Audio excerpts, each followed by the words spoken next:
Open pores అనేది వచ్చేసినప్పుడు మన చర్మం లోపలికి మనకి విపరీతంగా మనకి ఆ డల్నెస్ వచ్చేసినట్టుగా ఏదో చిన్న ప్రాబ్లం ఉన్నట్టుగా కనిపిస్తూ ఉంటుంది. ఎస్పెషల్లీ ఫెయిర్ స్కిన్‌లో, డార్క్ స్కిన్‌లో ఓపెన్ పోర్స్‌లో అక్కడ నల్ల చుక్కలాగా మారిపోతూ ఉంటుందన్నమాట. సో, అది కొట్టొచ్చినట్టుగా కనిపిస్తూ ఉంటుంది. ఇతరత్ర స్కిన్ అంతా హైడ్రేట్ అయ్యి ఉంటదండి. కానీ ఈ భాగంలో ఇక్కడ కొద్దిగా ఓపెన్ పోర్స్ అనేటివి ఎక్కువ ఇబ్బంది పెడుతూ ఉంటాయి. ఇక్కడ ఓపెన్ పోర్స్ అనేటివి ఎందుకొస్తాయి? అసలు ఏంటివి? అనేది మనం తెలుసుకోవాలనమాట. డైలేటెడ్ సెబేషియస్ గ్లాండ్స్ అంటే మనకి ఆయిల్ గ్లాండ్స్ అనేటివి వెడల్పుగా ఓపెన్ అవ్వటం తోటి ఓపెన్ పోర్స్ అనేటివి మనకి వస్తూ ఉంటాయి. కానీ ఇది ఎందుకొస్తుంది? ఓపెన్ పోర్స్‌లో ఆయిల్ గ్లాండ్ యాక్టివిటీ పెరుగుతుందనంటే అలా కాదండి.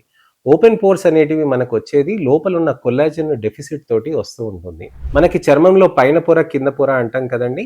సో, పైన పొర అనేది చర్మం అనేది మనకి సన్న పొర ఉంటుందనమాట.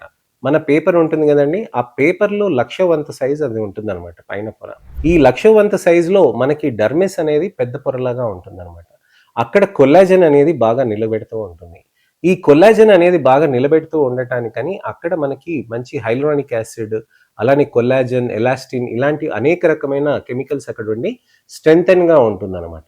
కానీ రాను రాను మనకేమవుతుందనంటే చర్మం మనకి ఇలా ఏజింగ్ అవుతున్నప్పుడు చర్మం ఇలా ముందుకి కదిలిపోతూ ఉంటుంది. మీరెప్పుడైనా ఓపెన్ పోర్స్ ఉన్నప్పుడు మీరు అద్దం ముంగట నిలబడి చర్మంని ఇలా స్ట్రెచ్ చేసి చూడండి. మీకు ఓపెన్ పోర్స్ అక్కడ తగ్గినాయి అనంటే సాగింగ్ తోటి వచ్చినట్టనమాట. అదే మొటిమల గుంతలు ఉంటాయండి. మొటిమల గుంతలు మీరు స్ట్రెచ్ చేసినా మీకు అక్కడ గుంతల్లాగా కనిపిస్తూ ఉంటాయి. అవి మొటిమల గుంతలనమాట. అంటే మొటిమలొచ్చేసి గుంతల్లాగా మారిపోవటం. లేతే వారిసెల్లా జోస్టర్ అంటామనమాట. అంటే మనకి వారిసెల్లా ఫీవర్ అని అంటాం గదండీ!